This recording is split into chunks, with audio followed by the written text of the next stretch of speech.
নমস্কাৰ স্বাগতম জনাইছো এয়া হল দ্য প্ৰাইম টাইম শো আকৌ এবাৰ অখিল গগৈ মুকলি আকাশৰ তললৈ অহাৰ বাট ৰুদ্ধ হৈ পৰিল কাৰণ অখিল গগৈৰ জামিন আবেদন নাকচ কৰা হৈছে গুৱাহাটী উচ্চ ন্যায়ালয়ে আজি নাকচ কৰিলে অখিল গগৈৰ জামিন আবেদন নেশ্যনেল ইনভেষ্টিগেশ্যন এজেন্সিৰ গোচৰত নাকচ হৈছে অখিল গগৈৰ জামিন আবেদন খণ্ড বিচাৰপীঠে নাকচ কৰিলে অখিল গগৈৰ জামিন কেআৰ সুৰানা অজিত বৰঠাকুৰৰ বিচাৰপীঠে নাকচ কৰিলে জামিন এনআইএৰ গোচৰত বিগত এবছৰে কাৰাবন্দী হৈ আছে কৃষক মুক্তিৰ নেতা অখিল গগৈ কা আন্দোলনৰ সময়তে গ্ৰেপ্তাৰ হৈছিল অখিল গগৈ মাওবাদীৰ সৈতে অখিল গগৈ জড়িত থকাৰ সন্দেহ নেশ্যনেল ইনভেষ্টিগেশ্যন এজেন্সিৰ আৰু অখিল গগৈ আকৌ এবাৰ মুকলি আকাশৰ তললৈ অহাৰ পথ ৰুদ্ধ হোৱাৰ লগে লগে কৃষক মুক্তি সংগ্ৰাম সমিতি ৰাইজৰ দল আৰু বহু লোক খৰ্গহস্ত হৈ পৰিছে তেওঁলোকে বিক্ষোভগাৰ প্ৰকাশ কৰিছে আৰু ষড়যন্ত্ৰ আখ্যা দিছে তেওঁলোকে এই সমগ্ৰ বিষয়টো ইতিমধ্যে অখিল গগৈৰ অধিবক্তাই উল্লেখ কৰিছে যে তেওঁলোক উচ্চতম ন্যায়ালয়ৰ দ্বাৰস্থ হ'ব আমাৰ সৈতে কেইবাগৰাকী অতিথি আছে আমি চিনাকি কৰাই দিব বিচাৰিছো কৃষক মুক্তি সংগ্ৰাম সমিতিৰ তৰফৰ পৰা ধৈৰ্য কোঁৱৰ আমাৰ সৈতে আছে স্বাগতম জনাইছো ধৈৰ্য কোঁৱৰ লগতে ভাৰতীয় জনতা পাৰ্টিৰ নেতা বিধায়ক নুমল মমিন ডাঙৰীয়া আছে স্বাগতম জনাইছো লগতে অখিল গগৈৰ অধিবক্তা কৃষ্ণ গগৈ ডাঙৰীয়াও আমাৰ সৈতে ফোন লাইনত আছে স্বাগতম জনাইছো তিনিগৰাকীকে আৰু আমাৰ সতীৰ্থ সাংবাদিক জ্যোতি প্ৰসাদ গগৈ ফোন লাইনত আছে মই প্ৰথমে ধৈৰ্য কোঁৱৰৰ কাষলৈ যাব বিচাৰিছো ধৈৰ্য কোঁৱৰ আকৌ এবাৰ অখিল গগৈ মুকলি আকাশৰ তললৈ অহাৰ পথ ৰুদ্ধ হ'ল আপোনালোকে ইয়া ষড়যন্ত্ৰ আখ্যা দিছে ভয়াতুৰ মুখ্যমন্ত্ৰীৰ এক কুটিল ষড়যন্ত্ৰ ইমান ফেচিষ্ট গভৰ্ণমেণ্ট আমাৰ জীৱনৰ সময়ছোৱাত আমি কেতিয়াও দেখা নাই এই সাম্প্ৰদায়িক আৰু ফেচিষ্ট গভৰ্ণমেণ্টখনক যদি অসমৰ বুকুৰ পৰা যদি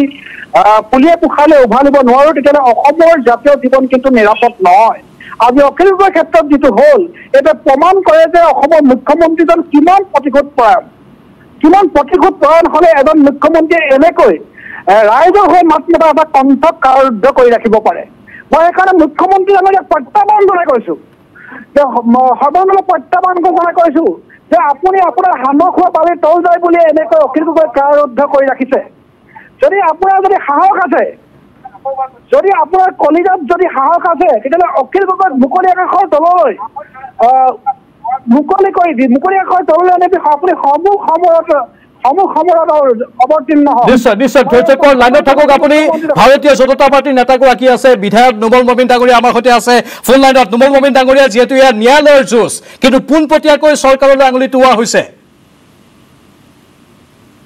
নুমল মমিনৰ সৈতে আমাৰ সংযোগ বিচ্ছিন্ন হৈছে কিন্তু আমি পুনৰবাৰ যোগাযোগ স্থাপন কৰিব বিচাৰিছো ধৈৰ্য কোঁৱৰৰ সৈতে যিহেতু অখিল গগৈৰ অধিবক্তা আছে কৃষ্ণ গগৈ ডাঙৰীয়া আপোনাৰ পৰা আমাৰ প্ৰতিক্ৰিয়া জানিব বিচাৰিছো যিহেতু প্ৰথম অৱস্থাত আপোনালোকে সৰ্বোচ্চ ন্যায়ালয়ৰ কাষ চপাৰ কথা আজিৰ পৰা কেইবামাহ আগতে উল্লেখ কৰিছিল কিন্তু তাৰপিছত সৰ্বোচ্চ ন্যায়ালয়ে এটা দোহাই দিলে যে নিম্ন আদালতৰ ৰায় সৰ্বোচ্চ আদালতে হস্তক্ষেপ নকৰে কিন্তু অৰ্ণৱ গোস্বামীৰ ক্ষেত্ৰত হস্তক্ষেপ কৰা হৈছিল সেই বিষয়টো আপোনালোকে আনিছিল কিন্তু এইবাৰ সৰ্বোচ্চ ন্যায়ালয়ে আপোনালোকৰ এই বিষয়টো ল'বনে নলয় কি আশা কৰিছে কৃষ্ণ গগৈ ডাঙৰীয়া তেতিয়া কথাটো অলপ বেলেগ আছে তেতিয়া আদালতত যেতিয়া বিল ৰিজেক্ট হ'ল তেতিয়া স্বাভাৱিকতে আমি কৰিবলগীয়া কামটো আছিলে হাইকোৰ্টত এপিল কৰিব লাগে আৰু হাইকোৰ্টত এপিল এতিয়া আজি যিহেতু ৰিজেক্ট কৰিছে এতিয়া সুপ্ৰিম কোৰ্টত আমি SLP কৰিব লাগিব সেইটোৱে আমাৰ মতত এটা ৰাস্তা খোলা আছে গতিকে স্বাভাৱিকতে এতিয়া আমি সুপ্ৰিম কোৰ্টলৈকে যাব লাগিব আৰু এতিয়া আমি অতি সোনকালে সুপ্ৰিম কোৰ্টলৈ যোৱাৰ কথাটোৱে ভাবিছো কি আশা কৰিছে আপোনালোকে সুপ্ৰিম কোৰ্টৰ পৰা কোৰ্টতো ন্যায় ব্যৱস্থাটো যিটো চিষ্টেম আমি যে হাইকোৰ্টত ৰিজেক্ট হোৱাৰ লগে লগে আমি সুপ্ৰিম কোৰ্ট যাব লাগিব আশা কৰা নকৰা ধৰণৰ কথাত কৈ আমি আমাৰ যুক্তিখিনি তাত দাঙি ধৰিব লাগিব আমি কি ধৰণে হয় গতিকে আমাৰ যিহেতু ৰাস্তা এটাই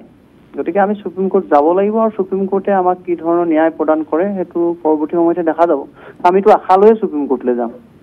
মাওবাদীৰ প্ৰসংগত যিহেতু আহিছে অখিল গগৈৰ বিৰুদ্ধে এই সন্দৰ্ভত আপোনালোকে যুক্তিযুক্ত বিশ্লেষণ দাঙি ধৰিছিল কোৰ্টত হয় আমাৰ যুক্তিবোৰ আমি দাঙি ধৰিছিলো আৰু আমি আমাৰ তথ্য পাতি আমাৰ যুক্তিখিনি দাঙি ধৰি এই কা বিৰোধী মুভমেণ্টটো যে অখিল গগৈ কোনো মাওবাদীৰ লগত জড়িত নহয় এই ধৰণৰ তথ্যখিনি দাঙি ধৰিছিল কিন্তু কোৰ্টেও নিজা বিচাৰ বিবেচনাৰ পিছত এই বিলটো আজি ৰিজেক্ট কৰিলে কিন্তু কথা হ'ল আমাৰ যুক্তিযুদ্ধত ইয়াতে শেষ নহয় গতিকে আমি সুপ্ৰিম কোৰ্টলৈ নিবই লাগিব এই যুদ্ধখন নিশ্চয় সুপ্ৰিম কোৰ্টলৈ পৰৱৰ্তী সময়ত যাম ধন্যবাদ জনাইছো কৃষ্ণ গগৈ ডাঙৰীয়া এইখিনি তথ্য আপুনি আমাক জনোৱাৰ বাবে যিহেতু ন্যায়িক ব্যৱস্থাৰ কথা সেয়েহে সকলো কথা সংবাদ মাধ্যমৰ সন্মুখত আপোনালোকে সদৰি কৰিব নোৱাৰে আমি বুজি পাইছো মই পুনৰবাৰ ধৈৰ্য কোঁৱৰৰ কাষলৈ গৈছো ধৈৰ্য কোঁৱৰ এতিয়া কোৰ্টত এতিয়া সুপ্ৰিম কোৰ্টৰ ওপৰত সকলো নিৰ্ভৰ কৰিব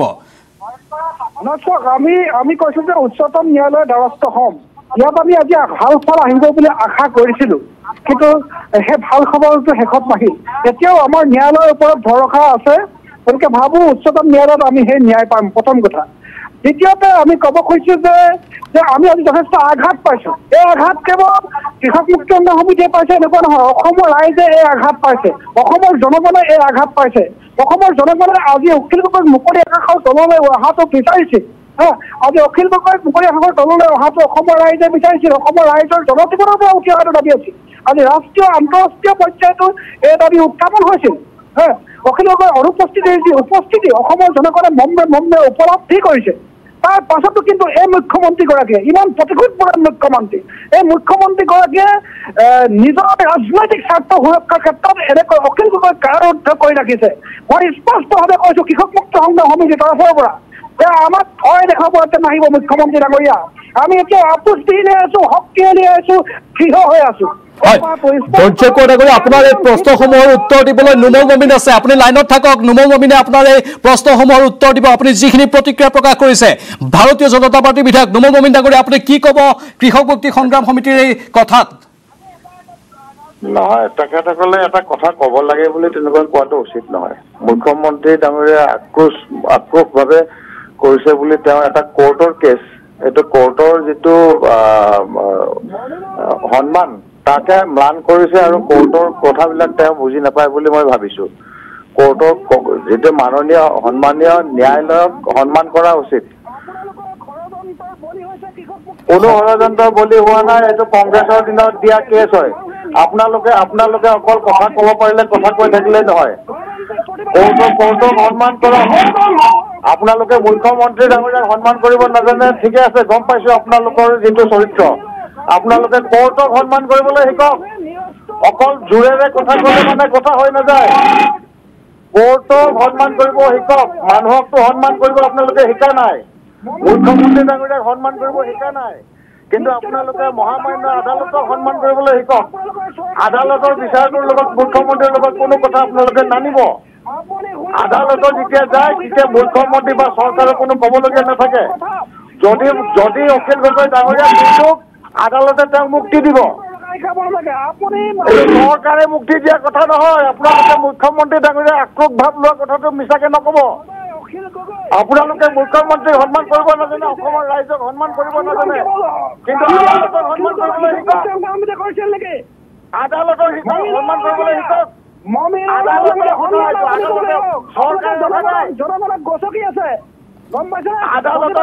আপোনালোকে ধৈৰ্য ডাঙৰীয়া তেওঁ নুমল মমিনে স্পষ্টভাৱে কৈ আছে যে আদালতৰ বিচাৰাধীন বিষয়, ইয়াত চৰকাৰৰ কথা ক'ত আহিল, মুখ্যমন্ত্ৰীৰ কথা ক'ত আহিল? নুমল মমিনে সেইটো বিষয়ে উত্থাপন কৰিছে, তাৰ প্ৰত্যুত্তৰ আপোনাৰ কি ধৈৰ্য ডাঙৰীয়া? মই কৈছোঁ শুনক, তেওঁলোকে নিৰস্ত্ৰ গণতান্ত্ৰিক প্ৰতিবাদকাৰীৰ ওপৰত যেতিয়া এনআই দৰে কলা আইন জাপি দিছে, সেইটোৱে প্ৰমাণ কৰে যে এইটো এটা ষড়যন্ত্ৰ, সেইটো এটা আক্ৰোশমূলক কথা, সেই কথা প্ৰমাণ কৰে। এনআই দৰে প্ৰতিবাদকাৰী এনআই সন্ত্ৰাসবাদী দমন কৰিবৰ কাৰণে এখন এনআই দৰে কলা আইন জাপি দিছে, প্ৰমাণ কৰে যে সেইটো আক্ৰোশ। আপুনি নাজানে এইটো শুনি লওক। মুখ্যমন্ত্ৰী ডাঙৰীয়াক তেনেকৈ সাঙুৰিব নোৱাৰে। আপোনালোকৰ মুখ্যমন্ত্ৰীগৰাকী ভয়াতো বিশ্বাসঘাতক কৰা। আপোনালোকৰ নিচিনা মানুহক অসমৰ ৰাইজে এদিন চাব আলুৱে চাৰি দি কোবাই তুলি অসমৰ জনজীৱনৰ পৰা খেদি পেলাব। এইটো কথা মনত ৰাখক। নিশ্চয় কিন্তু ধৈৰ্য ডাঙৰীয়া, আমি জিতি শব্দৰ প্ৰয়োগ এই মুহূৰ্তত বিচৰা নাই। ধৈৰ্য ডাঙৰীয়া, নিশ্চয় আপোনালোকৰ ক্ষোভ আছে, অসন্তুষ্টি আছে আপোনালোকৰ, কিন্তু আমি স্বাভাৱিকতে যিকোনো শব্দৰ প্ৰয়োগ বিচৰা নাই। আপুনি সাংবিধানিকভাৱে যিখিনি শুদ্ধ শব্দ সেইখিনি প্ৰয়োগ কৰি ইয়াত বাক্যবান প্ৰয়োগ কৰিব পাৰে, তীক্ষ্ণ খেল প্ৰয়োগ কৰিব পাৰে। ধৈৰ্য ডাঙৰীয়া, অত্যন্ত গুৰুত্বপূৰ্ণ এটা বিষয়, আৰু আপোনালোকে অখিল গগৈক লৈ যিহেতু বহুখিনি পৰিকল্পনা কৰি আছে, ৰাজনীতিৰ খেলপথাৰত অখিল গগৈক নমোৱাৰ কথা কৈ আছে, এই সমগ্ৰ বিষয়টো ৰাইজে নিশ্চয়ভাৱে চাব। ধৈৰ্য মই এইটো কথাই কৈছোঁ, মুখ্যমন্ত্ৰী ডাঙৰীয়া যদি কলিজাৰ সাহস আছে তেতিয়াহ'লে অখিল গগৈ মুকলি আশাৰ তললৈ ওলাই আহিবলৈ সুযোগ প্ৰদান কৰে। তেওঁলোকেতো কৈছে ইয়াত মুখ্যমন্ত্ৰীৰ কি ৰোল আছে, মুখ্যমন্ত্ৰীৰ কি ভূমিকা আছে, এইটো ন্যায়িক ব্যৱস্থাৰ কথা, মুখ্যমন্ত্ৰীৰ কি ভূমিকা আছে। মুখ্যমন্ত্ৰী ভূমিকা আছে সেইকাৰণে তেওঁলোকে এনেদৰে কলায়ন জাপি দিছে, এনেদৰে এটা তদন্তকাৰী সংস্থা জাপি দিছে। নিৰস্ত প্ৰতিবাদকাৰীসকলৰ ওপৰত এইদৰে কলায়ন জাপি দিয়াতে আচলতে এটা ষড়যন্ত্ৰ। আপুনি যদি নাজানে মোক এনাই এখন শিকি যাব, পৰি যাব। নিশ্চয় আমি এনায়ক পঢ়িছো ধৈৰ্য কোঁৱৰ আৰু নোমল মমিনেও কৈ আছে এই ক্ষেত্ৰত। নোমল মমিন ডাঙৰীয়া ষড়যন্ত্ৰ বুলি কৈ থকা হৈছে বাৰে বাৰে। আপোনালোকে হেনো ষড়যন্ত্ৰ ৰচনা কৰিছে, আপোনালোকৰ হেনো ষড়যন্ত্ৰ কাৰণ আগন্তুক দিনৰ ৰাজনীতিৰ পৰিৱেশ আছে, নিৰ্বাচন আছে, নিৰ্বাচনৰ বাবে অখিল গগৈক আপোনালোকে জেলত সোমাই ৰাখিছে নেকি? নোমল মমিন, অখিল গগৈ ভাল উকিল দি পেলাই উলিয়াবলৈ কিয় চেষ্টা কৰা নাই ধৈৰ্য কোঁৱৰ? মোৰতো সন্দেহ হয় ধৈৰ্য কোঁৱৰে এইটো এটা অভিসন্ধি কৰিছে অখিল গগৈৰ এগেইনষ্টত। ভাল উকিল দিয়ক, কোৰ্টৰ পৰা জামিন লওক। আদালতৰ কথাটো মুখ্যমন্ত্ৰী ডাঙৰীয়া বা চৰকাৰৰ কথা নাহে, কেছ এটা আহে কোৰ্টত প্ৰুভ কৰিব। এইটো ল অফ দ্য লেণ্ড, কোৰ্টৰ ল যিটো আছে লয়ে যিটো প্ৰুভ কৰিব সেইটোৰ মতেহে তেওঁ জামিন পাব। তাত মুখ্যমন্ত্ৰীয়ে জোৰকে ভৰাইও ৰাখিব নোৱাৰে, মুখ্যমন্ত্ৰীয়ে ইচ্ছা কৰিলে টানি উলিয়াই আনিব নোৱাৰে। আদালত আছে, মহামান্য আদালতে ডিচিজন দিব। ধৈৰ্য কোঁৱৰ ডাঙৰীয়া আপোনালোকৰ সিমানখিনি জ্ঞান আছে বুলি আমি ভাবো যে আদালতৰ কেছ এটাত চৰকাৰ বা মুখ্যমন্ত্ৰী ডাঙৰীয়াই হস্তক্ষেপ কৰিব নোৱাৰে। আপোনালোকে ভাল উকিল দিয়ক, ভাল উকিল নিদি পেলাই অখিল গগৈক জেলত ভৰাই থবলৈ কিয় চেষ্টা কৰিছে? আপোনালোকৰ এইটো কনস্পিৰেচি অখিল গগৈৰ এগেইনষ্টত। কোনো ঘৰিয়ালৰ চকু পানী নহয়, কোনো ঘৰিয়ালৰ আপুনি কথা কবলৈ অসমৰ ৰাজ্যত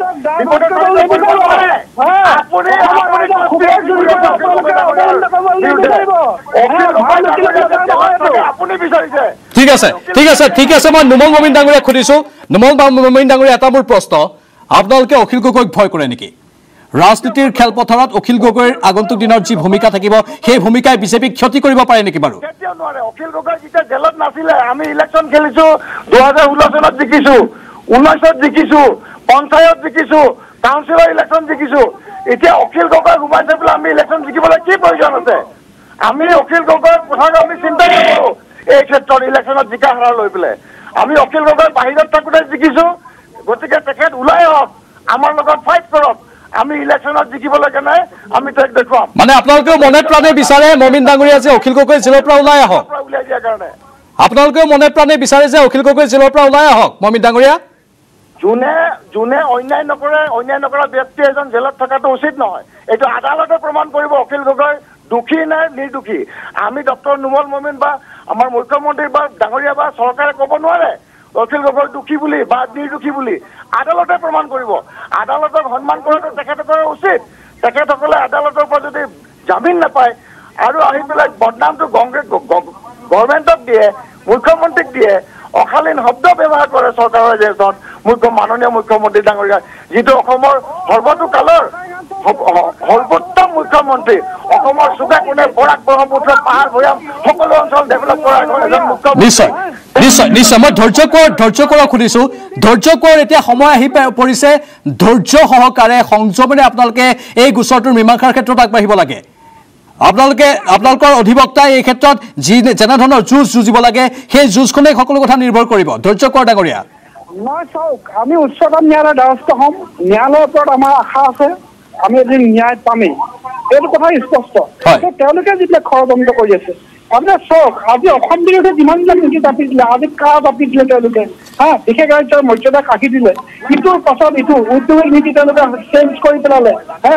যিবিলাক আছে সেইবিলাক সলনি কৰিলে। গতিকে এনেকুৱা অসম বিৰোধী তেওঁলোকে নীতি গ্ৰহণ কৰি আছে। আচলতে বিজেপি, মই ক'ব খুজিছো যে বিজেপি আৰু RSS অসমৰ জাতীয় জীৱনৰ কাৰণে আটাইতকৈ বেছি ক্ষতিকাৰক। গোটেই সাম্প্ৰদায়িক সংঘাত তেওঁলোকে লগাইছে, হিন্দু মুছলমানৰ মাজত সংঘাত লগাইছে। সেইকাৰণে মই ক'ব খুজিছো যে এই RSS আৰু বিজেপি অসমীয়া জাতীয় জীৱনৰ কাৰণে নিৰাপদ নহয়। আৰু প্ৰাঞ্জল, মোৰ এটা বিশেষ অনুষ্ঠানত মই জড়িত হৈ আছো, মোৰ অকণমান সময় অসুবিধা আছে, মই আপোনাৰ পৰা বিদায় ল'ব খুজিছো। নিশ্চয় ধৈৰ্য কোঁৱৰ ডাঙৰীয়া, আমি গম পাইছো আপোনালোকৰ প্ৰতিনিধি সভা হৈ আছে। ধন্যবাদ জনাইছো এইখিনি সময় আমাক দিয়াৰ বাবে। নোমল মমিন ডাঙৰীয়াকো ধন্যবাদ জ্ঞাপন কৰিছো, লগতে কৃষ্ণ গগৈ ডাঙৰীয়াকো ধন্যবাদ জ্ঞাপন কৰিছো এইখিনি সময় আমাক দিলে। কিন্তু আমি ইতিমধ্যে কৈছো যে এই সমগ্ৰ বিষয়টো নিৰ্ভৰ কৰিব ন্যায়ালয়ৰ ওপৰত, ন্যায়ালয়ে কেনেধৰণে এই বিষয়টোক লৈ চায়। আমাৰ সতীৰ্থ জ্যোতিপ্ৰসাদ গগৈ আছে, যিহেতু আৱেগিক হৈ পৰিছে এতিয়া অখিল গগৈৰ মাতৃও আজি কান্দোনত ভাগি পৰিছিল আমি সেই ভাষ্য শুনাম অখিল গগৈৰ মাতৃয়ে অতি বিনয়েৰে অতি আবেগেৰে সেইখিনি কথা কৈছিল আমাৰ সতীৰ্থ জ্যোতিপ্ৰসাদ গগৈৰ লগত সেই তথ্যখিনি আছে জ্যোতিপ্ৰসাদ গগৈ কেনে পৰিবেশ এতিয়া অখিল গগৈৰ বাসগৃহত হয় পাঞ্জল আসলে ক'ব লাগিব মাতৃয়ে খুব আশাৰে ৰৈ আছিল আজি দিনটোৰ কাৰণে আমি দুদিন পূৰ্বে আমি এখন প্ৰতিবেদন দেখুৱাইছিলো যে অখিল গগৈৰ মাতৃয়ে যি লুখুৰাখন গাঁৱৰ যি নামঘৰ তেওঁলোকৰ নামঘৰৰ সন্মুখত নিজৰ ৰুগীয়া দেহাৰে তেওঁ গৈ তাত এগছি চাকি জ্বলাইছিলে আৰু তেওঁ কামনা কৰিছিলে যাতে পুত্ৰ শীঘ্ৰে আহে ওলাই আহে তেওঁ পৰম আশা কৰিছিলে ভগৱানক কাকুতি কৰিছিলে আৰু আজি দিনটোত তেওঁ ওলাই আহিব বুলি পৰম আগ্ৰহেৰে ৰৈ আছিলে আজি তেওঁ কাপোৰ ৰ'দত দিছিলে যিসমূহ কাপোৰ আচলতে অখিল গগৈ আহি হৈ বা তেওঁ লয় সেই কাপোৰসমূহ তেওঁ আজি ৰ'দত শুকুৱাইছিলে গাৰু শুকুৱাইছিলে এনেদৰে এক আচলতে তেওঁ যিহেতু তেওঁ অকলে থাকে তথাপিও তেওঁ গাঁৱৰ ওচৰ চুবুৰীয়াক কৈ এইখিনি কাম কৰোৱাইছিলে আদৰাৰ এক প্ৰস্তুতি কৰিছিলে যে নিজৰ পুত্ৰ ইমান দিনৰ মূৰত আহিব 391 দিনৰ আসলে যি কাৰাৰুদ্ধ জীৱন সামৰি মুকলি আকাশলৈ তেওঁৰ পুত্ৰ আজি আহিব নিজৰ বুকুৰ মাজলৈ আহিব তেনেদৰে আশা প্ৰকাশ কৰিছিলে কিন্তু এই যেতিয়া আজি পুৱা যেতিয়া এই খবৰটো পালে তেওঁৰ আশাহত হ'ল আশা ভংগ হ'ল তেওঁ আমাৰ আগত প্ৰকাশ কৰিছে যে মোৰ আজি বুকু কপি উঠিছে মোৰ ভাগি গৈছে মই আজি দুখ পাইছো আৰু কি বিচাৰিছে চৰকাৰখনে কি বিচাৰিছে তো প্ৰশ্ন উত্থাপন কৰিছে যে তাকো গুলিয়াই মাৰক মুকু মাৰক আৰু লৰা আৰু পত্নীকো গুলিয়াই মাৰক চৰকাৰে যদি তেওঁলোকে সুখে থাকক আচলতে খুব আবেগিক খুব আচলতে দুখেৰে চকুপানী টুকি টুকি এইখিনি কথা তেওঁ আমাক কৈছে আমিও আবেগিক হৈ পৰিছিলো সেই মুহূৰ্তত কাৰণ এগৰাকী মাতৃৰ সেই বেদনা সকলোৱে নিশ্চয় অনুভৱ কৰিব যে কি অনুভৱ হয় পুত্ৰ যেতিয়া দূৰত থাকে এদিন দূৰত থাকিলে কেনেকুৱা ধৰণৰ এক আবেগ হয় এগৰাকী মাতৃ যিহেতু তেওঁ 391 দিন নিজৰ পুত্ৰৰ পৰা আঁতৰি আছে তেওঁ অতি আবেগিক হৈ আমাৰ আগত এইখিনি প্ৰকাশ কৰিছিলে গাঁওখনতো আজি আয়োজন কৰিছিলে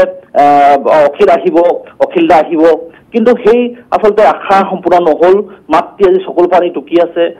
খুব এক দুখৰ পৰিৱেশ প্ৰাঞ্জল আমি ক'বলৈ গ'লে লুখুৰাখন গাঁৱত চেলেঘাটৰ যি পৰিৱেশ অতি দুখৰ বুলি এই মুহূৰ্তত ক'ব লাগিব নিশ্চয় জ্যোতিপ্ৰসাদ লাইনত থাকক আপুনি আমাৰ সৈতে যেহেতু আপুনি কৈছে মাতৃ কান্দোনত ভাগি পৰিল আমিও সেয়া দেখিবলৈ পালো আমি আকৌ এবাৰ আমাৰ দৰ্শকসকলক সেই মাতৃভাষ্যটো শুনাব বিচাৰিছো কান্দি কান্দি মাকে কি ক'লে দেহা একেবাৰে হেৰি হৈ গৈছে বুকু ভাগি গৈছে মই ইমান সিনো কি জগৰ লগালে চুৰ কৰিছিলে নে ডকাইত কৰিছে নে তাক একেবাৰে মাৰি পেলাই আকৌ মোৰ ল'ৰাকে মাককে মাৰি মোক গুলিয়াই দি থৈ যাওক চৰকাৰে কি আমাৰ ওপৰত হেৰি লৈছে তেওঁলোকে আমাক একেবাৰে এই পৰিয়ালটো অখিলৰ পৰিয়ালটোক গুলিয়াই মাৰি থৈ যাওক অত্যন্ত আবেগিক এক মুহূৰ্ত অখিল গগৈৰ মাতৃৰ বাবে ইয়াৰ পূৰ্বে অখিল গগৈৰ মাতৃ কিছু পৰিমাণে অসুস্থ হৈ পৰিছিল আনকি তেওঁ অনশনতো বহিছিল একো নাখাই নবৈ তেওঁ পুত্ৰৰ বাবে ন্যায়িক অপেক্ষাৰ বাবে ৰৈ আছিলে আৰু যিকোনো প্ৰকাৰে পুত্ৰক ন্যায় দিব লাগে পুত্ৰক কাৰাগাৰৰ পৰা মুকলি কৰি দিব লাগে বুলি তেওঁ দাবী উত্থাপন কৰি আহিছিল গাঁওবাসীৰো একেই অৱস্থা আমি অপেক্ষা কৰিম এই ক্ষেত্ৰত ন্যায়ালয়ৰ ৰায় কি হয় পৰৱৰ্তী দিনত আমি তীক্ষ্ণ দৃষ্টি ৰাখিম এই বিষয়টোৰ ওপৰত জ্যোতিপ্ৰসাদ আপোনাক ধন্যবাদ জ্ঞাপন কৰিছোঁ দ্য প্ৰাইম টাইমছ চলি থাকিব আৰু বহুকেইটা গুৰুত্বপূৰ্ণ বিষয় আপোনালোকৰ বাবে লৈ আহিম বিশেষকৈ ড্ৰাগছৰ ৰাণী এগৰাকী জালত পৰিছে সেই খবৰটো জনাম আমাৰ সতীৰ্থ লাইভত থাকিব তাৰ পূৰ্বে বাণিজ্যিক বিৰতি এটা সময়ত আমাক নালাগে বুলি চিঞৰি ফুৰা নেতাই এতিয়া বিজেপিত যোগদান কৰিছে আমি ক'ব বিচাৰিছোঁ অৰুণজ্যোতি মৰাণৰ কথা হেঙেৰাবাৰীৰ বিজেপি কাৰ্যালয়ত আজি যোগদান সমাৰোহ অনুষ্ঠিত হয় য'ত অৰুণজ্যোতি মৰাণেও বিজেপিত যোগদান কৰে মৰাণ ছাত্ৰ সন্থাৰ প্ৰাক্তন সভাপতি আছিল অৰুণজ্যোতি মৰাণ ৰাজ্যিক বিজেপিৰ সভাপতি ৰঞ্জিত দাসৰ উপস্থিতিতে তেওঁ বিজেপিত যোগদান কৰে যুৱ কংগ্ৰেছৰ সাধাৰণ সম্পাদক সুৰেশ হাজৰিকাও বিজেপিত যোগদান কৰে এপিচিচিৰ ৰেণু শৰ্মাও বিজেপিত যোগদান কৰে মণ্ডল কংগ্ৰেছৰ অনুকেতেও বিজেপিত যোগদান কৰে কিন্তু সবাতোকৈ ডাঙৰ কথাটো হ'ল যে কা আন্দোলনৰ সময়ত বিজেপি গো বেক ধ্বনি দিয়া নেতাসকলে এতিয়া ধাৰাবাহিকভাৱে বিজেপিতে যোগদান কৰিবলৈ ধৰিছে আৰু বিজেপিয়ে তেওঁলোকক আঁকোৱালিও লৈছে অৰুণজ্যোতি মৰাণৰ কথা আমি কৈছোঁ যিগৰাকী অৰুণজ্যোতি মৰাণ ছাত্ৰ সন্থাৰ প্ৰাক্তন সভাপতি আৰু কা আন্দোলনৰ সময়ত ব্যাপক ৰূপত তীব্ৰ ৰূপত খলকনিৰ সৃষ্টি কৰিছিল প্ৰতিবাদী কাৰ্যসূচী গ্ৰহণ কৰিছিল সেইগৰাকী অৰুণজ্যোতি মৰাণে এতিয়া বিজেপিত যোগদান কৰিছে আজি হেঙেৰাবাৰীৰ বিজেপি কাৰ্যালয়তে যোগদান কৰিলে তেওঁ আৰু সকলোকে ভূয়সী প্ৰশংসাও কৰিছে মুখ্যমন্ত্ৰীয়ে হওক প্ৰধানমন্ত্ৰীয়ে হওক বিজেপিৰ প্ৰতিগৰাকী দিগ্গজ নেতাক প্ৰশংসা কৰিছে প্ৰশংসাৰে উপচাই পেলোৱা হৈছে যেন তেওঁৰ আদৰ্শ ক'ৰবাতেই বিলীন হৈ গ'ল ভাৰতীয় জনতা পাৰ্টিত মই যোগদান কৰিবলৈ পাই নথৈ আনন্দিত আৰু সুখী অনুভৱ কৰিছোঁ। বিশেষভাৱে ভাৰতীয় জনতা পাৰ্টি মাননীয় প্ৰধানমন্ত্ৰী নৰেন্দ্ৰ মোদীজী আৰু ৰাষ্ট্ৰীয় সভাপতি JP নাড্ডাজী, অমিত শ্বাহজী বা অসমৰ মাননীয় ৰাজ্যিক সভাপতি ৰঞ্জিত কুমাৰ দাস ডাঙৰীয়া, মাননীয় মুখ্যমন্ত্ৰী সৰ্বানন্দ সোণোৱাল ডাঙৰীয়া, নেডা আহ্বায়ক অসমৰ বিত্তমন্ত্ৰী ডক্টৰ হিমন্ত বিশ্ব শৰ্মাকে ধৰি যিধৰণকে গোটেই ভাৰতবৰ্ষ বা আমাৰ অসমৰ যিধৰণকৈ কাম কাজ হৈছে, এই কাম কাজত নিশ্চিতভাৱে কেৱল ময়ে নহয় অসমবাসী ৰাইজে এইখিনিক লৈ গৌৰৱান্বিত, আনন্দিত আৰু সেইকাৰণে আচলতে এতিয়াও বিজেপি দলৰ প্ৰতি মানুহৰ সোঁত বৈছে। ইয়াকে হয়তো কয় ক্ষমতাৰ পিছে পিছে দৌৰা বা শক্তি যাৰ আছে তাৰ পিছে পিছে দৌৰা। ইফালে BTC নিৰ্বাচন, তিৱা পৰিষদীয় নিৰ্বাচনত জয়লাভৰ পিছত 21 বিধানসভাৰ যুঁজক লৈও আত্মবিশ্বাসী ৰাজ্যিক বিজেপি। কিন্তু বৃহস্পতিবাৰে ৰঙিয়াৰ দলীয় সভাত দেখা গ'ল এক অপ্ৰত্যাশিত ছবি। মানুহ ধৰি ৰাখিব নোৱাৰিলে ৰঞ্জিত দাসে। নিৰ্বাচনৰ প্ৰাক মুহূৰ্তত এয়া কিহৰ ইংগিত? ৰঙিয়াত অনুষ্ঠিত হৈছিল বিজেপিৰ বিশাল কৰ্মী সভা। উপস্থিত আছিল বিজেপিৰ প্ৰভাৰী বৈজয়ন্ত জয় পাণ্ডা, আছিল আন বহু কেইগৰাকী দলৰ জ্যেষ্ঠ নেতা। কিন্তু ৰাজ্যিক বিজেপিৰ সভাপতিয়ে ভাষণ দিবলৈ উঠাৰ লগে লগে হুৰাহুৰে সভাৰ পৰা ঘৰমুৱা হ'ল দলীয় কৰ্মী। এয়া ছবিয়ে কোৱা কথা। मेरा कमलपुर कंस्टिट्यूंसी, मेरा पाटासार कंस्टिट्यूंसी और मेरा सरभोग कंस्टिट्यूंसी, ये तीनों कंस्टिट्यूंसी में हम लोग 2011 सन में MLA जीता करके लाया है। भारत माता की नमस्कार। তোৰ পিছত সিটো নিৰ্বাচন কুক্ষিগত কৰিছে বিজেপিয়ে। BTC নিৰ্বাচন, তিৱা পৰিষদীয় নিৰ্বাচনত জয়লাভৰ পিছত 21 বিধানসভাৰ যুঁজক লৈও আত্মবিশ্বাসী ৰাজ্যিক বিজেপি। পিছে তাৰ পিছতো ৰঙিয়াৰ সভাত দেখা গ'ল এই অপ্ৰত্যাশিত ছবি। অৱশ্যে বিজেপিৰ প্ৰভাৰী বৈজয়ন্ত জয় পাণ্ডাৰ দাবী, সকলো হিচাপ নিকাছে বিজেপিকে লাভান্বিত কৰিব। 17 करोड़ व्यक्ति भारतीय जनता पार्टी के सदस्य हैं और यही है हमारे ताकत। आप लोग हैं हमारे ताकत। हमारे 3 किस्म के ताकत हैं। एक तो हमारी नेतृत्व, 2 हमारी विकास की एजेंडा और 3 हमारी संगठन और आप जैसे कार्यकर्तागण। ৰঙিয়াৰ পৰা Inamul Islam, news 18 Assam north east. আমি ৰাজনীতিৰ কথা পাতি আছিলো। ৰাজনীতিত কাৰ কি অৱস্থা সেয়া আমি আপোনালোকক দেখুৱাই আছো। আৰু এইবাৰ অজিত ভূঞাৰ বিশেষকৈ যি আত্মবিশ্বাস এটা সময়ত আছিল, সেই আত্মবিশ্বাস এতিয়া হ্ৰাস হোৱাৰ এক খবৰ জনাব বিচাৰিছোঁ। কাৰণ তেওঁ কিছু পৰিমাণে হতাশ হৈ পৰিছে। আঞ্চলিক দলসমূহ একত্ৰিত নোহোৱাত অসন্তুষ্ট হৈ পৰিছে সাংসদ অজিত কুমাৰ ভূঞা। নতুন দলসমূহৰ ভূমিকাত তেওঁ সন্তুষ্ট নহয়। তেওঁ হেনো চেষ্টা কৰি আছে নতুন দলসমূহক একলগ কৰিবলৈ, কিন্তু পৰা নাই। কৰি যাম বুলি কৈছে, কৰি আছো বুলি কৈছে, কিন্তু পৰা নাই। সেই কথা অজিত ভূঞাৰ মুখত শুনা গৈছে। কিন্তু যদিহে একলগ নহয় তেনেহ'লে সকলো বিৰোধী, তেতিয়া সেই কাৰ্যই পৰিৱৰ্তনকামী ৰাইজক আঘাত দিব বুলিও তেওঁ উল্লেখ কৰিছে। আনকি নিজৰ ব্যৰ্থতা মানি লৈছে অজিত ভূঞাই। আমি ব্যৰ্থ হৈছোঁ বুলি তেওঁ কৈছে একলগ হ'ব নোৱাৰাৰ বাবে। এজন প্ৰাৰ্থীৰ বিৰুদ্ধে আমিও এজন প্ৰাৰ্থী দিব লাগিব, নহ'লে পৰাজিত হোৱাটো খাটাং। অৰ্থাৎ বিজেপিৰ কথাই কৈছে। বিজেপিৰ বিৰুদ্ধে ঐক্যবদ্ধ হোৱাৰ কথা তেওঁৰ মুখত শুনিবলৈ পোৱা গৈছে। ভোট বিভাজন কৰিবলৈ আমি চেষ্টা কৰিছোঁ, ভোট বিভাজিত হ'লেহে আমি জয়ী হ'ব পাৰিম বুলি অজিত ভূঞাই উল্লেখ কৰিছে। কি ক'লে অজিত ভূঞাই আমি মন্তব্য শুনাই লৈছোঁ। আমি ব্যৰ্থ হৈছোঁ। আঞ্চলিক দলবিলাকৰ মাজতে ঐক্য নাই, বিৰোধী ঐক্য দূৰৰ কথা। আৰু বিৰোধী ঐক্য গঢ়াৰ ক্ষেত্ৰত তেওঁলোকৰ যিটো ভূমিকা, সেই ক্ষেত্ৰত মই সন্তুষ্ট নহয়। অখিল গগৈক অন্যায়ভাৱে আবদ্ধ কৰি ৰাখিছে। এতিয়া ন্যায়ালয়ত গোচৰ চলিছে। এতিয়া ন্যায়ালয়ে কি কৰে ৰাইজে আশা পালি ৰৈ আছে।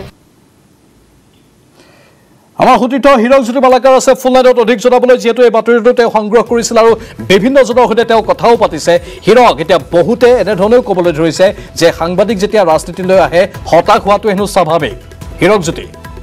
হয় যেহেতু অজিত কুমাৰ ভূঞাই যেহেতু আঞ্চলিক দলসমূহ একত্ৰিত নোহোৱাকে নাৰাজ ক্ষোভ প্ৰকাশ কৰিছে আৰু দেখিবলৈ পোৱা গৈছে যে অজিত ভূঞা যিহেতু নিজে এটা আঞ্চলিক দল জন্ম দিছে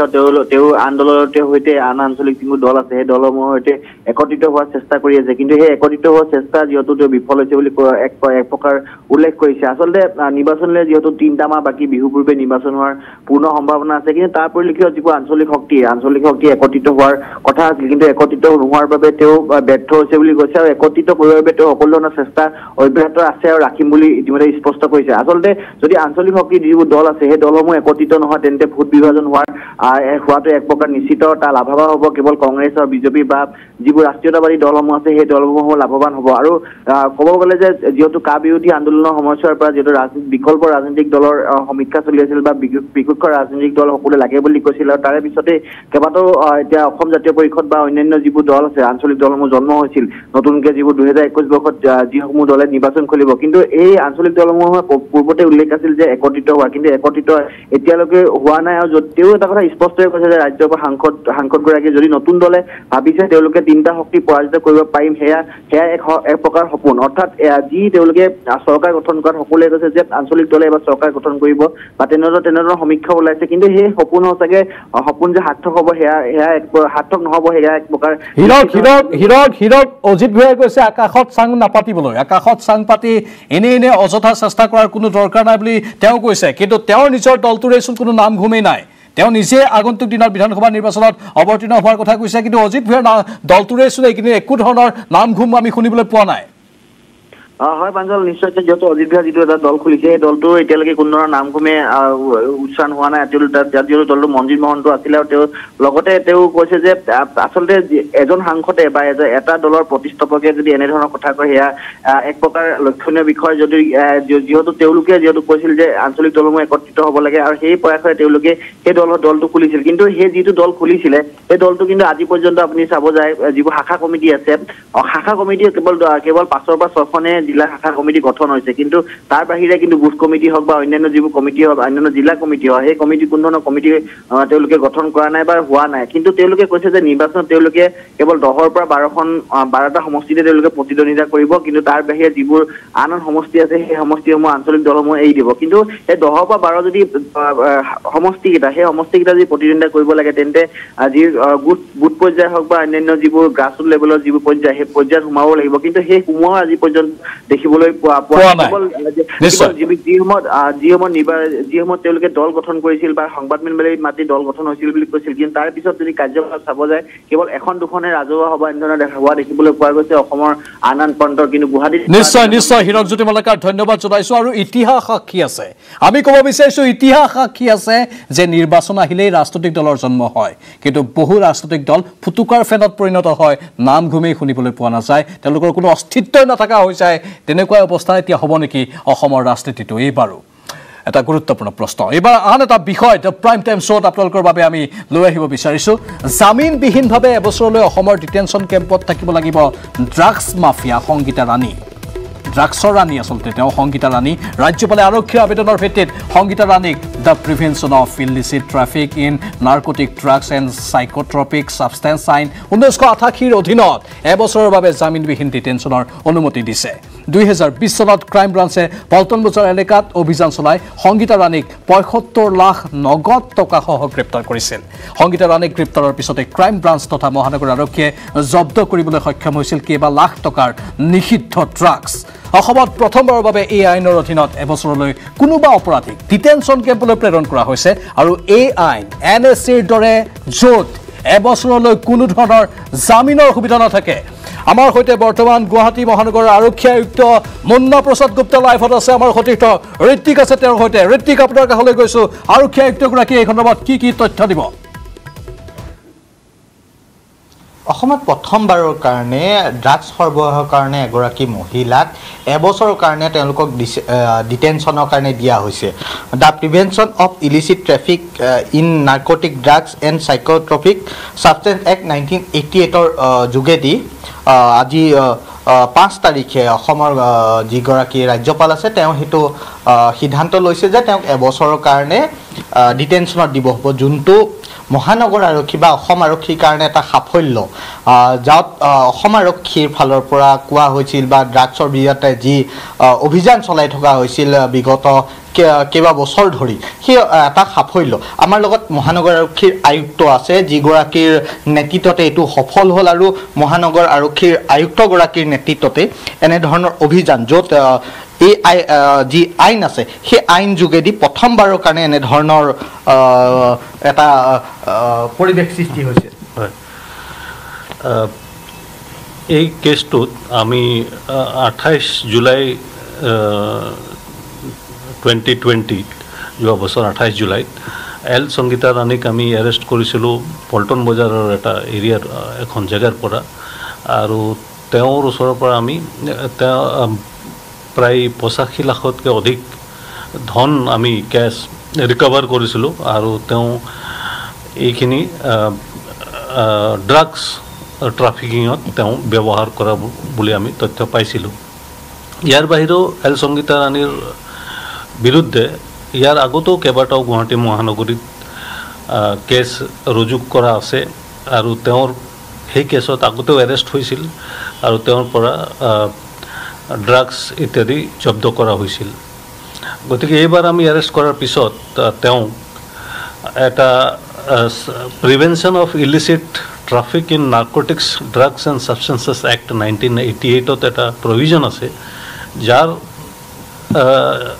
দ্বাৰাই প্ৰিভেণ্টিভ ডিটেনশ্যন কৰাৰ ব্যৱস্থা আছে যিসকল লোক ড্ৰাগছ বা ইলিচিট ট্ৰাফিকিঙৰ লগত জড়িত তেওঁলোকে যাতে এই কাৰ্য সঘনাই কৰিব নোৱাৰে সেইটো প্ৰিভেণ্ট কৰাৰ কাৰণে প্ৰিভেণ্টিভ ডিটেনশ্যনৰ তাত এইটো আইনত ব্যৱস্থা আছে গতিকে আমি তৎপৰতাৰে তেওঁৰ বিৰুদ্ধে আমি এইটো এটা প্ৰপ'জেল চৰকাৰক দাখিল কৰিলোঁ যে তেওঁক এই আইনৰ ভিতৰত তেওঁক প্ৰিভেণ্টিভ কাষ্টডিত ডিটেনশ্যন কৰিব লাগে আৰু আমি গোটেই তথ্য দিলোঁ যে তেওঁ কি কি কেছত আগতে জড়িত আছিল আৰু সেই তথ্যমতে তেওঁক এতিয়া এবছৰৰ কাৰণে prevention of illicit traffic in narcotics drugs and substances act 1988ৰ জৰিয়তে তেওঁক এবছৰৰ কাৰণে প্ৰিভেণ্টিভ ডিটেনশ্যনত আদেশ দিয়া হৈছে বিৰতিৰ পাছতে ডাঙৰ খবৰ আমি জনাব বিচাৰিছোঁ দৰং আৰক্ষীয়ে বৃহৎ সফলতা অৰ্জন কৰিছে 7জনকৈ আলফা গ্ৰেপ্তাৰ কৰিবলৈ সক্ষম হৈছে 3খন ধন দাবী পত্ৰৰ লগতে 7টা মোবাইল ফোনো জব্দ কৰিছে সেই 7 আলফা হ'ল খনিন্দ কলিতা উৰফে জ্যোতিষ আৰু হিৰেণ কলিতা দুয়োৰে ঘৰ চিপাজাৰ থানাৰ অন্তৰ্গত কুমাৰ গাঁৱত ইফালে ধৰ্মেন্দ্ৰ ডেকা চিপাজাৰ থানাৰ অন্তৰ্গত নাপতাপাৰা গাঁৱত ঘৰ বলেন ডেকাৰ ঘৰ ওদালগুৰি জিলাৰ হৰিশিঙা থানাৰ অন্তৰ্গত বৰঙাবাৰীত ধ্ৰুৱজ্যোতি বৈশ্য হৰিশিঙা থানাৰ অন্তৰ্গত আমগুৰিত তেওঁৰ ঘৰ আন এগৰাকী হ'ল প্ৰসন্ন শইকীয়া ওৰফে প্ৰসেনজিৎ সাহা মঙলদৈ থানাৰ অন্তৰ্গত কবিকাৰা অঞ্চলত ঘৰ অসীম অধিকাৰী ওৰফে ৰাজ দত্ত গুৱাহাটীৰ পাণ্ডুৰ সোধপোছ অব্যাহত আছে দৰং আৰক্ষীৰ তৰফৰ পৰা শুকুৰবাৰে আদালতত হাজিৰ কৰোৱা হ'ব অৰ্থাৎ কাইলৈ হাজিৰ কৰোৱা হ'ব কিন্তু দৰং আৰক্ষীয়ে বৃহৎ সফলতা অৰ্জন কৰিবলৈ সক্ষম হৈছে একেলগে 7জনকৈ আলফা গ্ৰেপ্তাৰ কৰিছে কি উদ্দেশ্যত কিয় কেনেধৰণে তেওঁলোকে অসমৰ বিভিন্ন অঞ্চলত গৈ আত্মগোপন কৰি আছিল বা প্ৰৱেশ কৰিছিল সেই সন্দৰ্ভত এই বিস্তৃত ৰূপত জনাবলৈ আমি আমাৰ সতীৰ্থৰ সৈতে যোগাযোগ স্থাপন কৰিম নৱজ্যোতি মহন্ত আছে ফোন লাইনত নৱজ্যোতি অধিক তথ্য কি আছে আপোনাৰ লগত এই সমগ্ৰ বিষয়টো সন্দৰ্ভত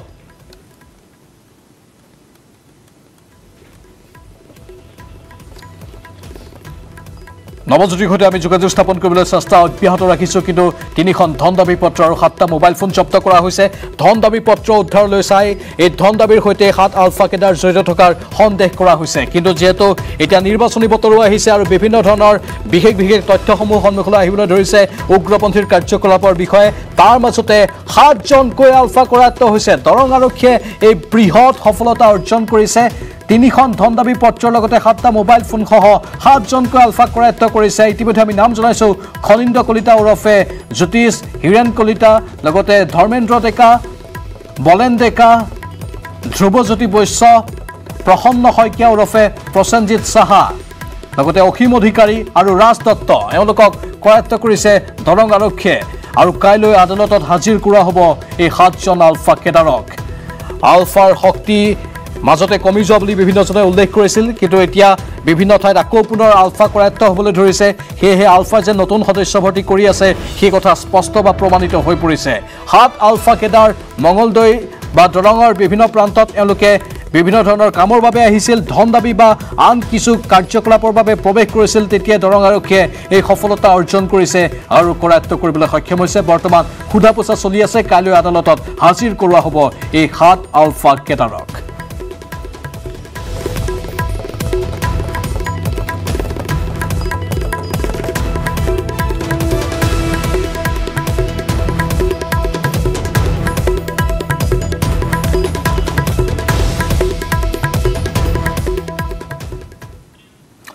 আমেৰিকাত 15 দিনৰ বাবে ঘোষণা কৰা হৈছে জৰুৰীকালীন অৱস্থা ডোনাল্ড ট্ৰাম্পৰ সমৰ্থকে ৰাজধানী চৌহদত প্ৰৱেশ কৰি সাব্যস্ত কৰা উত্তাল প্ৰতিবাদৰ পাছতেই এই পদক্ষেপ গ্ৰহণ কৰে মাৰ্কিন প্ৰশাসনে এপিনে নিৰাপত্তাৰক্ষীৰ গুলীত প্ৰাণ গ'ল 4জন প্ৰতিবাদকাৰীৰ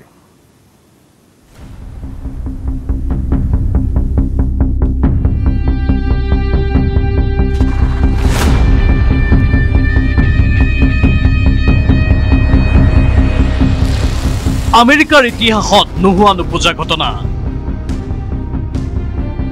ৰাষ্ট্ৰপতিৰ সমৰ্থকে ৰাজধানী ঘেৰাও কৰি অচল কৰিলে মাৰ্কিন কংগ্ৰেছক নিৰাপত্তাৰক্ষীৰ গুলীত নিহত এগৰাকী মহিলা সহ 4 প্ৰতিবাদকাৰী ৰাজধানী চৌহদত সান্ধ্য আইন আমেৰিকাত 15 দিনৰ বাবে ঘোষণা জৰুৰীকালীন অৱস্থা মাৰ্কিন কংগ্ৰেছত যুটীয়া অধিৱেশন চলি আছিল তেতিয়া হৈ যোৱা ৰাষ্ট্ৰপতি নিৰ্বাচনৰ ইলেক্ট্ৰেল কলেজৰ ভোট গণনাৰে জো বিডেনৰ বিজয় নিশ্চিত কৰাৰ বাবে বহিছিল মাৰ্কিন কংগ্ৰেছ আৰু যুটীয়া অধিৱেশনৰ কাম চলি থকাৰ সময়তে ৰাজধানী চহৰৰ নিৰাপত্তা বিহু ভেদ কৰি প্ৰৱেশ কৰে ৰাষ্ট্ৰপতি ট্ৰাম্পৰ সমৰ্থক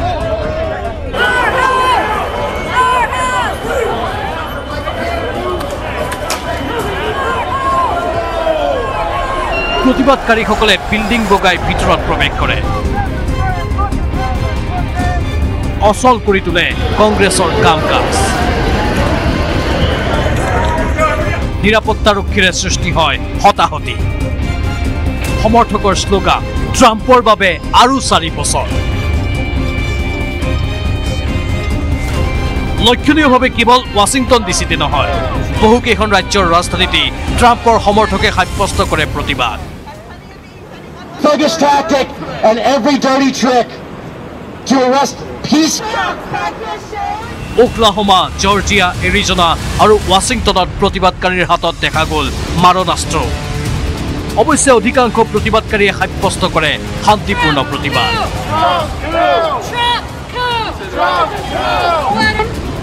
প্ৰতিবাদকাৰীয়ে ৰাজধানী চহৰখন অচল কৰি তোলাৰ লগে লগে কঠোৰ পদক্ষেপ গ্ৰহণ কৰে মাৰ্কিন প্ৰশাসনে কঠোৰ হাতেৰে প্ৰতিবাদ দমনৰ অভিযান চলায় নিৰাপত্তাৰক্ষীয়ে নিৰাপত্তাৰক্ষীৰ গুলীত নিহত মহিলাসহ 4জন লোক ঘটনাৰ পিছতে ৰাজধানী চৌহদত জাৰি কৰা হয় সান্ধ্য আইন দেশখনত 15 দিনৰ বাবে ঘোষণা কৰা হৈছে জৰুৰীকালীন অৱস্থা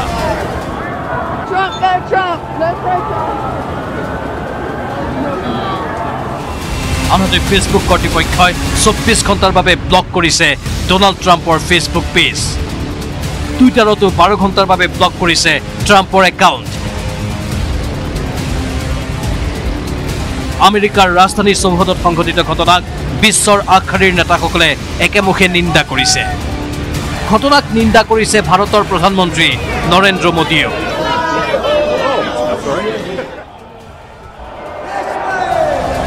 220 বছৰৰ ইতিহাসত প্ৰথমবাৰৰ বাবে সংঘটিত ঘটনাই যেন কলংকিত কৰিলে আমেৰিকা যুক্তৰাষ্ট্ৰ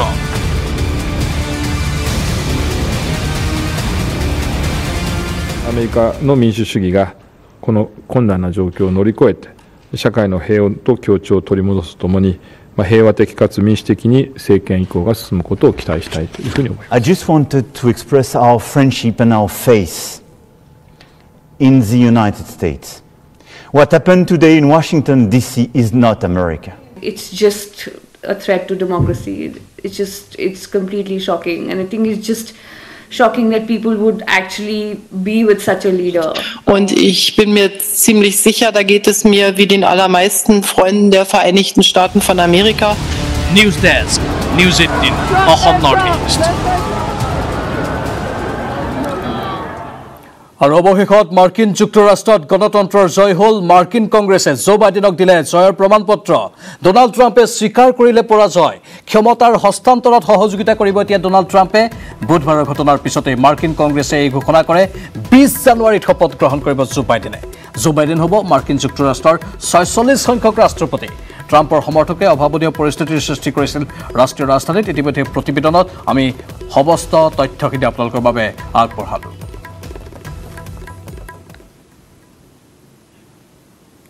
এতিয়া বিজেপিৰ বিৰুদ্ধে আদালতৰ কাষ চাপিব দেৱব্ৰত শইকীয়া বিৰোধী দলপতিৰ পদ খাৰিজ বিজেপিৰ ষড়যন্ত্ৰ বুলি মন্তব্য কৰি আদালতৰ কাষ চপাৰ হুংকাৰ দিলে দেৱব্ৰতই এই ৰিপৰ্ট আগবঢ়াই বিদায় লৈছোঁ দ্য প্ৰাইম টাইমছৰ পৰা নমস্কাৰ আগন্তুক বিধানসভা নিৰ্বাচনলৈ মাজত মাত্ৰ কেইটামান দিন বাকী ইতিমধ্যে প্ৰতিটো ৰাজনৈতিক দল সাজু হৈছে নিৰ্বাচনৰ বাবে তাৰ মাজতে কংগ্ৰেছ দলৰ বাবে এটা বেয়া খবৰ শেহতীয়াকৈ কংগ্ৰেছ দলৰ 3গৰাকী বিধায়কে দল ত্যাগ কৰি বিজেপি দলত যোগ দিয়াৰ পিছত বিৰোধী দলপতিৰ মৰ্যাদা খাৰিজ কৰা হ'ল নাজিৰাৰ বিধায়ক দেৱব্ৰত শইকীয়াৰ বিজেপিৰ ৰাজনৈতিক অভিসন্ধিৰ বলি হ'বলগীয়া হ'ল নেকি দেৱব্ৰত শইকীয়াৰ প্ৰতি অভিযোগে এই কথা স্পষ্ট কৰিছে বিৰোধী দলপতিৰ পদ খাৰিজ কৰাৰ পিছত এই সন্দৰ্ভত দেৱব্ৰত শইকীয়াই প্ৰতিক্ৰিয়া প্ৰকাশ কৰিলে বিজেপি দলে কংগ্ৰেছক যিকোনো ক্ষেত্ৰতে সমালোচনা কৰিব বিচাৰে নিৰ্বাচনৰ সময় আৰু গণতন্ত্ৰত বিৰোধীৰ ভূমিকা অতি গুৰুত্বপূৰ্ণ আৰু চৰকাৰীভাৱে যেতিয়া এটা বিৰোধী দল স্বীকৃত হয় তেতিয়াহ'লে নিশ্চিতভাৱে চৰকাৰক তেওঁলোকৰ কৰ্মসূচীত যেনেকৈ সমালোচনা কৰিব লাগে ৰাইজৰ স্বাৰ্থত সেইখিনি কৰাৰ সুবিধা হয় বিজেপি দলে নিৰ্বাচনৰ প্ৰাক মুহূৰ্তত এই সুবিধাৰ পৰা কংগ্ৰেছক বঞ্চিত কৰিব বিচাৰিছে আৰু সেই গতিকে তেখেতসকলে অন্য ৰাজ্যত কেনেধৰণে বিৰোধী দলৰ দলপতিক মৰ্যাদা দিয়া হয় সেই কথাখিনি চিন্তা নকৰাকৈ অসমত এই সুবিধা কংগ্ৰেছ দলৰ পৰা কৰ্তন কৰিব বিচাৰিছে আনকি এই সন্দৰ্ভত বিজেপি দলৰ বিৰুদ্ধে আদালতৰ কাষ চপাৰো সিদ্ধান্ত লৈছে দেৱব্ৰত শইকীয়া অতি সোনকালে বিধায়কজনে ন্যায়ৰ বাবে আইনী ব্যৱস্থা গ্ৰহণ কৰিব বুলি নিউজ 18 অসম নৰ্থ ইষ্টক জানিবলৈ দিছে আমি ইয়াৰ বিৰুদ্ধে নিশ্চিতভাৱে আদালতৰ কাষ চাপিবলৈ সিদ্ধান্ত গ্ৰহণ কৰিছোঁ আৰু সোনকালে আদালতৰ ওচৰ চাপিম নাজিৰাৰ পৰা নবুল Konwar news 18 Assam north east